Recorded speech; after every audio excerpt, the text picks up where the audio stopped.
My name is Ingrid Tolland. I was 48, and the last thing my husband said about me in front of our family, employees, and half the neighborhood was that I had never built anything of my own.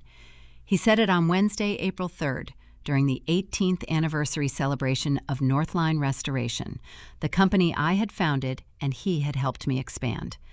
The party filled our converted brick cannery with caterers, suppliers, longtime clients, and employees still wearing dust on their boots. Photographs of our projects covered one wall, including courthouses, Victorian homes, and a schoolhouse we had rescued from demolition. Most of those photographs showed work I had designed or supervised. Alden stood beneath them with a champagne glass and thanked everyone for believing in his vision. Then he looked toward me. "Ingrid is wonderful with broken things," he said. "Give her rotten wood or cracked plaster, and she'll fuss over it until it behaves. But building a modern company requires a different kind of mind." A few people laughed because they thought he was making an affectionate joke. My younger sister, Coralie Bexley, stood beside him in a cream-colored suit. I had hired her 6 years earlier after her marriage ended and her bookkeeping business collapsed. At Northline, she controlled payroll, vendor accounts, and most daily financial reporting. Alden raised his glass toward her.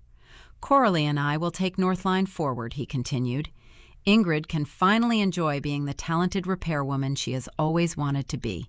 After all, she never built anything of her own." The laughter died unevenly. Coralie touched her glass against his, and several employees looked toward me, waiting for the explosion Alden had carefully arranged. I gave them none. I placed my untouched drink on a server's tray and thanked the catering manager for staying late. Then I walked to the photograph of our first project, a sagging farmhouse whose owner had trusted me when Northline owned 1 truck and 3 ladders. Alden watched me from across the room. He looked almost disappointed. What he did not know was that the cannery beneath his polished shoes belonged to me personally. My aunt had deeded it to me before my marriage, and Northline leased the space. He also appeared to have forgotten the operating agreement he had signed when we formed the company. I had not forgotten either. If someone has ever turned your work into a punchline, please subscribe and stay with me, because Alden's Toast was only the first store he meant to close. At home that night, he loosened his tie and asked why I had embarrassed him. "I didn't say anything," I replied. "That was the embarrassment. You stood there looking wounded." "I was looking at a photograph." He opened his mouth, reconsidered, and poured himself a drink. A stripe of dark red mud had dried along the edge of one loafer. It was unusual because the parking area around Northline had been paved for years. He told me the speech had been meant to prepare people for a transition. According to him, I had become too attached to old methods, while Coralie understood growth. "I'll send you updated ownership papers," he said. "Nothing dramatic, just enough authority for me to move quickly." "Send them to my attorney." His expression tightened. Families shouldn't need attorneys to speak to each other. Then families shouldn't surprise each other from a stage. He carried his drink upstairs and closed the bedroom door. I slept in the guest room, listening to the furnace settle inside the walls of the small brick house I had bought 4 years before meeting him. On Friday afternoon, my friend Blythe Quillen called. Blythe and I had met at a historic preservation workshop nearly 20 years earlier. She taught art at a community college, restored furniture for pleasure, and treated asking for help as a character flaw. That was why her request surprised me. A copper pipe had burst at her lake house during the last freeze. She had already replaced the damaged section, but the lower cabinets had swollen and part of the pantry wall needed patching. "Would you help me fix it up?" she asked. "Not Northline, just you and me." "You hate having anyone help." "I'm trying to grow." "That would be the real surprise." "There will be a surprise waiting for you," she said. "I promise." Her voice sounded light, although she paused too carefully before saying goodbye. Blythe had attended Northline's anniversary party. She had left soon after Alden's speech, without her usual long farewell, so I assumed she wanted to distract me. I agreed to meet her at Cedar Hook Lake on Monday morning. Her house sat about 70 minutes from town, near the quiet end of a narrow lake lined with cedars and aging vacation cottages. Blythe had inherited the place from her uncle and gradually repaired everything except the sloping floors. When I arrived, she had stacked new cabinet panels in the kitchen and arranged the tools by size. The supplies were hers, paid for before I came, and she had hired a disposal service for the damaged material. We worked through Monday without discussing Alden. I cut new toe kicks while Blythe sanded the cabinet frames. Whenever a vehicle passed on the shared gravel lane, she glanced toward the window. The third time she did it, I lowered my drill. "What are you expecting?" "Tomorrow will make more sense." That answer irritated me, but I trusted her enough to keep working. On Tuesday morning, we patched the pantry wall, reset the sink, and fitted the final cabinet panel. Blythe became quieter as the afternoon moved on. Shortly after 3:30, she checked the road again. As we finished the work, tires pressed slowly through the gravel outside. I was wiping dust from the counter when I saw Alden's dark sedan pass Blythe's kitchen window. It continued another 50 feet and pulled up to the house next door. For a moment, I assumed there had to be another car like his. Then he stepped out. The red clay beside the neighboring driveway was the same shade I had seen on his loafer after the anniversary party. Blythe came beside me. A small, tense smile crossed her face, but there was nothing happy in it. "There's your surprise," she whispered. "Follow me quietly. You're about to see everything." She led me through her mudroom and along a cedar path between her boathouse and the property line. Blythe knew the boundary because the survey markers had been replaced when she rebuilt the dock. We remained on her land and stopped behind her tool shed, where the neighboring patio was visible through bare branches. Coralie stood there with Rafe Coolross, Northline's senior foreman. A pair of reclaimed oak doors rested against the house. I recognized the lot mark branded into one edge. Northline had purchased those doors for a courthouse project scheduled to begin that summer. Rafe pointed toward an unfinished addition and spoke to Coralie. We were too far away to hear him, but his presence explained how the doors had arrived. Alden had assigned him there. Alden climbed the patio steps and dismissed Rafe with a motion toward the lane. Rafe gathered his clipboard and walked to a Northline truck parked beyond the neighboring garage. He never looked toward Blythe's yard. Once the truck had left, Coralie moved close to Alden. He kissed her. It was not the startled mistake of two people who had lost their balance. She wrapped both arms around him, and he rested one hand against the small of her back, as if it belonged there. I felt something inside me become very still. When they separated, Alden took a brass key from his pocket. The crew had been using a temporary lockbox, but he held up the permanent owner's key and placed it in Coralie's palm. "As soon as the credit line replenishes the reserve," he said, "this is ours, without Ingrid ever seeing the whole." Coralie closed her fingers around the key. "And the shares?" "She'll fight it first. By the time she understands what she signed, I'll have the votes. She hasn't signed anything." Alden looked toward the lake. "She doesn't need to remember signing." Blythe caught my sleeve before I stepped backward onto a fallen branch. We waited until Alden and Coralie went inside, then returned along the same path. In her kitchen, Blythe opened the recording application connected to the security camera under her boathouse roof. She had installed it after someone stole fuel from her boat the previous winter. The camera covered her dock, side yard, and the shared lane without pointing into the neighboring house. It had captured Alden's sedan arriving on the previous 3 Tuesdays.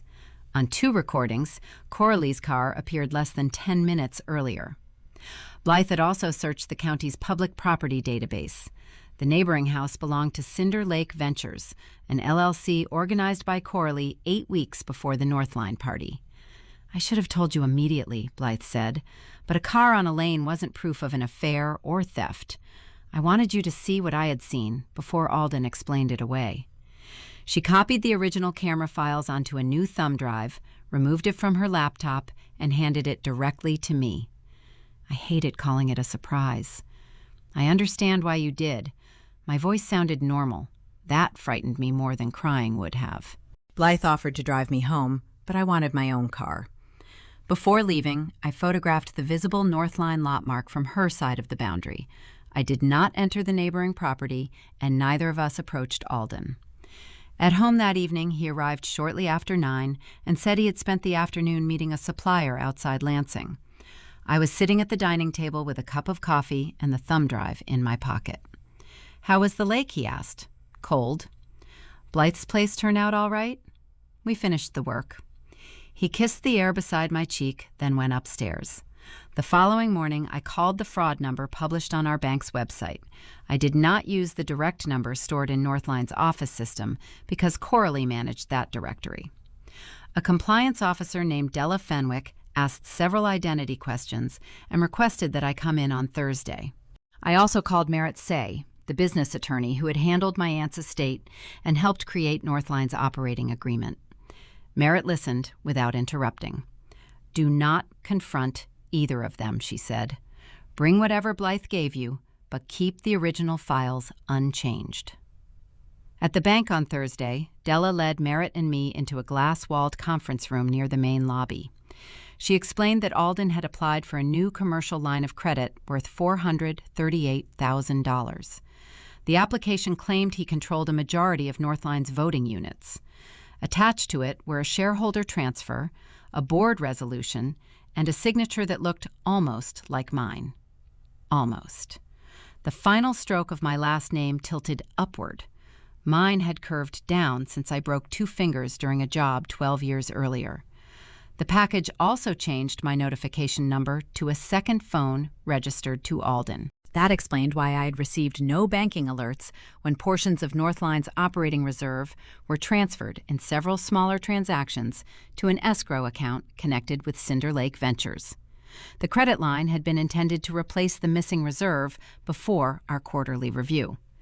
Della said the bank had not funded the application yet. After my call, she froze non-payroll transfers and referred the file to internal counsel. Under bank protocol, she also notified Alden that the application had been challenged by another owner. "So he knows I came here," I said. "He knows an owner disputed his authority," Della replied. "I did not identify our source, although he may infer it." Merritt asked for copies through the bank's formal fraud process. Then she turned the signature page toward me. "Did you authorize this?" "No." "Did you transfer any ownership units to Alden?" "No." That single word changed the room. The next morning, Merritt met me at Granite Mutual, where I kept my original company records in a safe deposit box. I unlocked it with the key that had never left my personal ring. Inside lay Northline's embossed ownership certificate, the signed operating agreement, and the original capital letter from my aunt. My certificate showed that I held 72% of the company. Its reverse side, where any transfer had to be endorsed, was blank. Merritt made certified scans in the bank's consultation room. I returned the originals to the box and locked it myself. Then I gave her Blythe's thumb drive. Merritt wrote a receipt, carried the drive to a digital specialist, and had a verified forensic image created. 2 days later, after the copying was complete, she returned the original drive to Blythe in my presence. By then, Alden had answered. When I arrived at Northline on Monday, a private security guard stood outside the reception doors. Employees had gathered behind the glass. The guard handed me an emergency court order and said my access had been suspended. Alden had filed a petition on Friday afternoon claiming that I had transferred enough ownership units to make him the majority member. He said I had become unstable after voluntarily stepping away from operations and was now trying to sabotage the company by interfering with its bank accounts. A judge had granted temporary restrictions until a hearing later that week. My entry card no longer worked. Coralie appeared inside the lobby, opened the door only far enough to speak, and made sure every employee could hear her. "This is exactly why we had to remove you, Ingrid. Please don't make your condition more public than it already is." Alden stood behind her without correcting a word. Have you ever watched someone you loved lie so smoothly that a room began treating your memory as evidence against you? I could have reminded them that I owned the building. I could have ordered the guard off my property or pushed past Coralie and created the scene they wanted.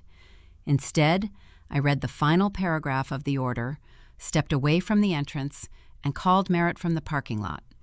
The bank contacted him Thursday, she said. By Friday, he had affidavits ready. This was planned before the lake house.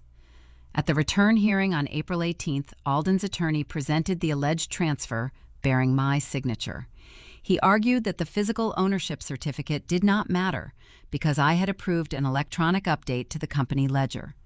We had the original agreement, but the judge could not decide authenticity during an emergency hearing.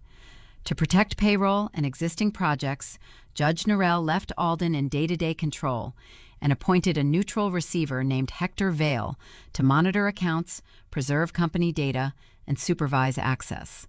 I remained barred from Northline's work areas until the evidence could be examined. Alden nearly had it. Outside the courtroom, he paused beside me while his attorney spoke with Coralie. "You should have signed when I asked," he said quietly. "Now everyone gets to watch you lose." I did not answer. That afternoon, he filed a complaint with the state licensing board alleging that I had personally authorized unpermitted work at the lake house, then frozen Northline's finances to conceal my own misconduct. The building permit for the addition carried my contractor credentials and another imitation of my electronic signature. My license was placed under temporary administrative restriction while the complaint was investigated. Without that license, Northline could finish certain existing tasks but could not begin new projects. Alden had tied the company's survival to proving me dishonest. The next break came from someone he had expected to control. Rafe called my personal number on the Monday after the hearing. He had kept it from years of job site emergencies. We met at Merritt's office, where he explained that Alden had assigned him to the lake property under a Northline work order. Coralie told him the project belonged to a future company retreat, and that I had approved every material transfer. After the bank freeze, Alden ordered Rafe to plane the visible lot markings from the reclaimed doors and remove identifying labels from the windows. Rafe refused. Alden fired him the following morning. Before leaving the site, Rafe had photographed the markings. He did not take company records, but he told Hector where the corresponding inventory entries were stored. As court-appointed receiver, Hector accessed them and preserved the originals. "The brand on the door isn't the only mark," I told Merritt. When Northline had lost several antique fixtures years earlier, I developed a second identification system. Beneath the lowest hinge plate of every reclaimed door, we stamped a smaller lock code into the wood. It remained hidden after installation. Alden had called the system one of my fussy repairwoman habits. Coralie had never learned where the secondary codes were placed. On April 23rd, County Inspector Prudence Lark conducted a scheduled rough inspection of the lake addition. Because the permit carried my license, she requested my attendance. Coralie met us at the property and unlocked the front door with the brass key Alden had given her. She slipped the key back into her handbag while Prudence compared the plans with the construction. At my request, the inspector had a worker remove the lowest hinge plate from one oak door. The hidden Northline lot code appeared beneath it. Hector matched that code to the inventory record Rafe had identified. Prudence found the same kind of marking beneath two window latches and on a mantle stored in the garage. Coralie claimed Northline had sold those materials to Cinder Lake Ventures. Hector's preserved accounts showed no sale, invoice, or payment. Prudence stopped the work and photographed everything in place. For the first time since the anniversary party, Coralie had no prepared speech. Alden still had another answer. He sent Northline's clients a letter stating that the company's founder was under investigation for licensing fraud. Several postponed contracts, and one hotel owner canceled a major restoration. Hector warned both sides that the company might have to reduce staff if new work did not resume.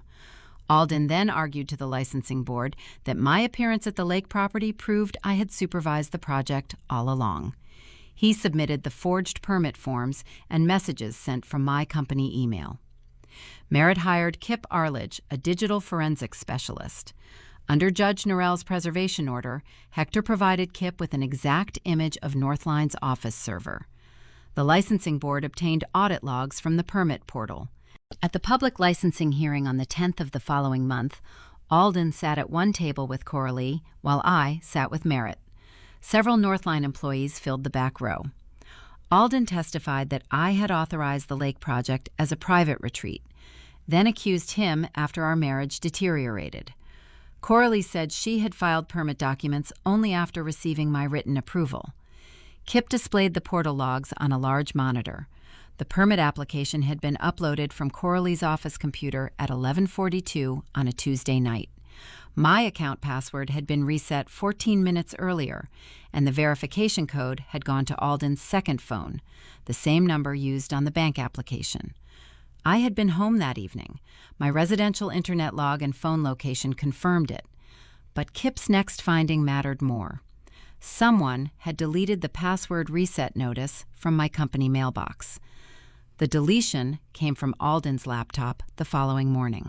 The board lifted the restriction on my license before the hearing ended. It referred the unauthorized filings for further investigation and ordered that my credentials be removed from the lake permit. Alden left without looking at the employees seated behind him. That should have been enough to end his control, but the forged ownership transfer remained before the civil court. Until Judge Norell ruled on it, Hector had to keep monitoring Northline, and I still could not return freely. The company was alive, but barely. During a private mediation on June 19th, Alden offered me a way out. He would stop challenging my contractor license and let me keep the cannery and my premarital house. In return, I would transfer control of Northline to him, release Coralie from liability, and allow them to keep the lake property. He described it as a dignified retirement. Coralie sat across the table without the cream suit or anniversary smile. She looked tired, but not sorry. "I kept that company running while you took credit for saving old buildings," she said. "Alden saw what I was worth. I gave you the job that allowed you to prove it. You gave me scraps." Alden leaned forward. "Take the deal, Ingrid. If this reaches trial, Northline may not survive long enough for either of us to own it." He was not entirely wrong. Every delayed project damaged the company, and every week of litigation cost more than the last. How would you have acted then? Taken the quiet exit to protect what remained, or risked everything on a truth that still had to survive a courtroom? I asked for 10 minutes alone with Merritt. In the empty conference room next door, she placed a copy of the operating agreement on the table and opened it near the back. Alden remembered the percentages. He remembered the voting rules. What he had overlooked was the transfer procedure my aunt had insisted upon. No ownership transfer became effective unless the transferring member surrendered the original embossed certificate, endorsed it on the reverse, and entered the change in the bound company ledger with the non-transferring manager's acknowledgement. My certificate had remained unendorsed in my safe deposit box. Even if the imitation signature had been genuine, Alden's alleged transfer would still have failed. The next paragraph was worse for him. Any member who committed fraud against Northline could be forcibly redeemed, with proven company losses offset against the value of that member's interest. "He thinks this is a marital argument," Merritt said. "It isn't. It's an ownership case." I returned to the mediation room and declined the offer. Alden's face did not change, but Coralie looked toward him as if she had expected a different answer. Discovery continued through the summer. Hector's preserved records showed that Coralie had divided the transfers to Cinder Lake Ventures into amounts below Northline's internal review threshold. Alden approved each transfer from his account. Together, they emptied enough of the operating reserve to purchase and renovate the lake house, then sought the fraudulent credit line to cover the shortage. At his deposition, Alden claimed I had signed the ownership transfer at our dining table on December 12th. Coralie testified that she had watched me sign it in Alden's office on the same date. I had been attending a preservation conference in Milwaukee that day. The conference registry, hotel entry record, and photographs from my afternoon presentation established where I had been. Their stories had not merely differed. They had placed the same supposed signature in two cities. Alden's attorney changed strategy. He argued that Coralie might have misunderstood the date and that I had orchestrated the entire conflict to remove my husband from a successful company he had helped build. That argument found some sympathy. Alden had spent years developing clients and handling sales. He was not a fool, and he had not been useless. His real defense was that Northline's success made his claim feel emotionally plausible. He had acted like an owner for so long that people assumed he must be one. On August 22nd, a family court judge asked whether my marriage was irretrievably broken. Yes, I said. Alden kept his eyes on the wooden rail. Our premarital properties remained separate, and the disputed business issues stayed with Judge Norell. The marriage ended in less than 10 minutes, without a final conversation between us. The civil trial began on Tuesday, September 10th. Northline employees occupied 2 benches, along with suppliers, former clients, and several people who had attended the anniversary party. Della testified first. She explained the altered phone number, the challenged credit application, and the pattern of transfers from Northline's reserve. She confirmed that the bank had never funded the proposed line after I disputed Alden's authority. Prudence authenticated the hidden lot codes discovered at the lake property. Rafe described the work order, Coralie's instructions, and Alden's demand that he remove the visible markings. His voice shook only when he admitted that he had believed my approval was real. Blythe explained why she had asked me to repair her lake house and how the existing security camera had captured the shared lane. Alden's attorney suggested she had arranged an ambush because she disliked him. I arranged for Ingrid to witness what was already happening, Blythe replied. I did not make Mr. Tolland drive there, kiss her sister, or deliver company property next door. Kip confirmed that the camera files had not been edited. Then he showed the server history, the permit portal access, and the password reset routed to Alden's phone. Coralie testified that she believed the company transfers were lawful because Alden had told her he controlled Northline. Merritt showed her the anniversary photograph of Alden placing a glass against hers beneath the wall of completed projects. You were Northline's controller at that time? Yes. You understood that company funds were not personal funds? Yes. You organized Cinder Lake Ventures? Yes. And you received the permanent key after Northline's money purchased the property? Coralie looked toward Alden before answering. Yes. Alden took the stand late that afternoon. He said I had always been more interested in craftsmanship than finance. He claimed he had transformed a small repair shop into a serious enterprise, while I obsessed over hinges, plaster formulas, and inventory codes. Merritt let him finish. Who designed the inventory system that identified the materials at Cedar Hook Lake? Ingrid. Who secured the cannery where Northline operates? Her aunt left it to her. Who obtained the contractor license on which Northline depended? Ingrid. Who held the majority ownership certificate when Northline was formed? He hesitated. Ingrid. The room remained silent. The following morning, I retrieved the originals from Granite Mutual with Merritt beside me. At the courthouse, I handed the sealed envelope directly to the clerk, who recorded custody and carried it into the courtroom. Merritt asked the clerk to display my ownership certificate. The embossed seal caught the overhead light. The front showed my controlling interest. The endorsement section on the reverse was completely blank.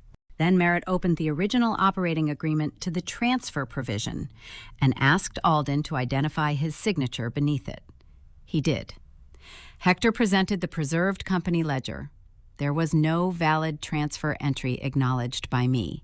The only electronic version naming Alden as majority owner had been created after the bank questioned his authority. Judge Norell delivered her ruling that afternoon. She found that the supposed ownership transfer was invalid, that Alden and Coralie had diverted Northline funds for their private benefit, and that Cinder Lake Ventures held the neighboring lake property in constructive trust for Northline.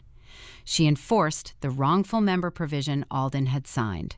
His remaining interest was redeemed, with Northline's losses offset against its value.